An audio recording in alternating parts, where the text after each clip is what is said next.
I want to talk a little bit of John Wick Chapter 3 Parabellum. I'd like to give you my review now of John Wick Chapter 3 Parabellum.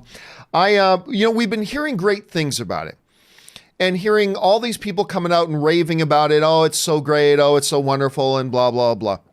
And I went to go see it last night. And I'll tell you what, I don't know what movie those people saw, but I saw something completely different because what I saw was a hot, boring, nonsensical mess.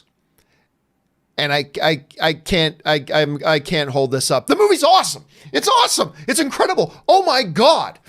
I was sitting there and like 10 minutes in, first of all, the audience I was with, okay, I cannot remember the last time I was with an audience that was this invested. I cannot remember the last time I was with an audience that was this invested.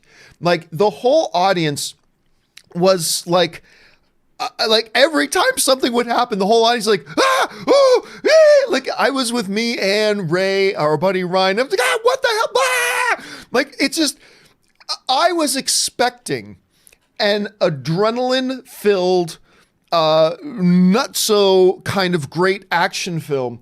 This movie exceeded every expectation I possibly had. Like I was expecting a lot of great action. I was expecting, like just from the trailers alone, you can tell this is going to be good. This took it several notches above it. I mean, those of you who have seen the movie, I'm about to say something that if you haven't seen the movie, this won't give anything away. The book fight. We're watching this and we're all just freaking losing our minds. Okay, I'll get back to the action in just a second here. Let's start with one of the things that has always been most fascinating to me about the John Wick world is the whole thing of the high table, the Continental, that mythology, the coins, like all that kind of stuff.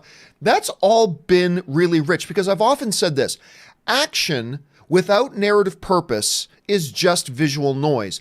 And what John Wick has done in their universe is laid this foundation of this incredible rich mythology, if you will, about this underground world within our world.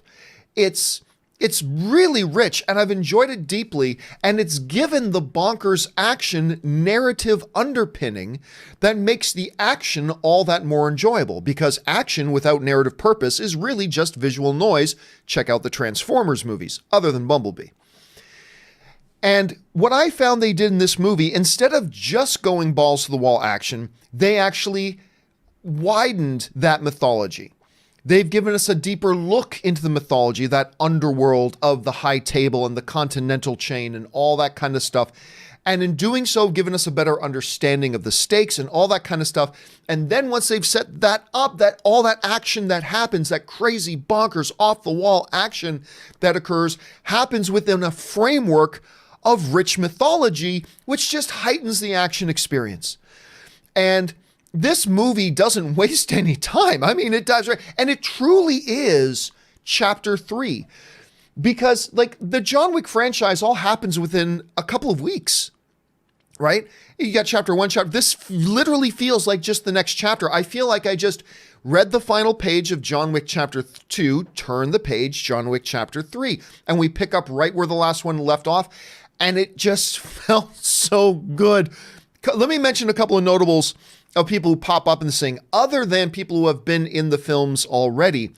Two big standouts. Halle Berry was fantastic.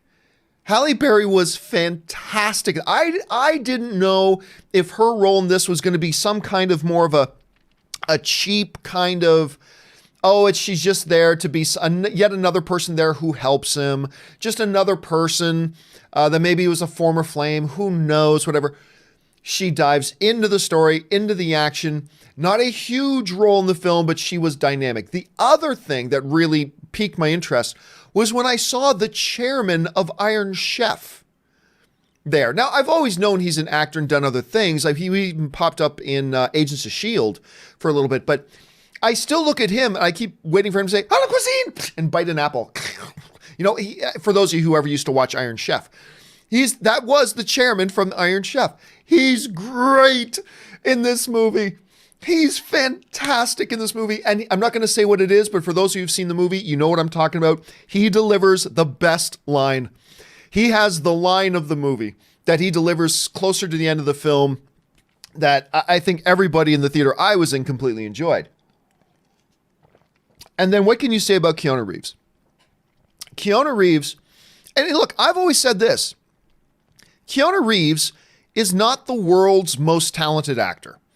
I think Keanu Reeves might be the first one to tell you that. But you put Keanu Reeves in the right movie, in the right role, he can really shine, whether that's Neo in The Matrix or John Wick. And I'll tell you what, I don't know how he continues to get better in the action stuff than he did in John Wick 1, but he's become faster, more fluid. He owns this role so much. Again, this movie was enjoyable on a visceral level. Like right now, I can't remember the last time I enjoyed something this much. Right now, I'm fairly convinced the Incredible Hulk did not need to snap back everybody. I think all you needed to do was unleash John Wick on that field, and he probably would have taken care of Thanos and all of his hordes probably in about 15 or 20 minutes. I just can't remember, again, this is the word visceral. I can't remember the last time I was this viscerally invested in a movie like this one. It's just a pure fun. Now, is this an Oscar-winning film? No, not at all. But it is high quality for what it is. It delivers on the promises it gives us in the trailers. The dogs. You think the dogs were cool in the trailers? Forget it. Wait till you see the dogs in action in this movie. I had a great time with this movie. Had an absolutely fabulous time in this movie.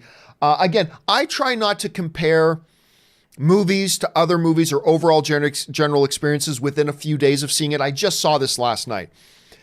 I might have had I'm not saying it's a better movie than Endgame. I'm not saying that, but I might have walked out having had a better time at this one than I even did at Endgame. Again, that might not be true. Give me a couple of days to marinate on it. I'll probably come back down to earth a little bit.